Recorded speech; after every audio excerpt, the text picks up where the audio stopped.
ఓం నమ శివాయ. నేను మీ శ్రీనివాస్ ముఖ్యవారి గారికి స్వాగతం. శ్రీకాళహస్తిలో రాహుకేతు పూజ ఏ విధంగా చేస్తారు, శ్రీకాళహస్తి ఏ విధంగా చేరుకోవాలని మిత్రులు అడుగుతున్నారండి.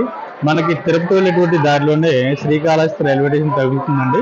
అక్కడి నుంచి సుమారుగా ఒక 2 కిలోమీటర్ల దూరంలో మనకి టెంపుల్ అయితే ఉంటుందండి. ఆటో వారు అయితే 20 రూపాయలు తీసుకోవడం జరుగుతుంది. మనకి ఉచితమైనటువంటి బస్సు కూడా అందుబాటులో ఉందండి, దేవస్థానం బస్సు.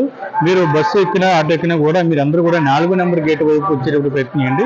4 నెంబర్ గేట్ వైపు మనకి ఉన్నటువంటి ఫెసిలిటీస్ ఏంటంటే, మనం రెడీ అవడానికి కావచ్చు బట్టి అన్ని సౌకర్యాలు కూడా అందుబాటులో ఉంటాయండి. ఆడవారు స్నానం చేయడానికి కానీ, లేదా మగవారు స్నానం చేయడానికి కానీ, బాత్రూమ్లు కానీ అన్ని సదుపాయాలు అందుబాటులో ఉంటాయి.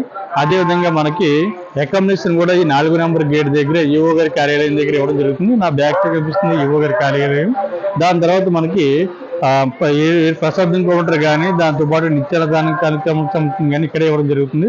శుక్రవార సేవ టికెట్ కానీ, గోసేవకు సంబంధించిన టికెట్లు కానీ తెల్లవారుజామున మనకి 4 నెంబర్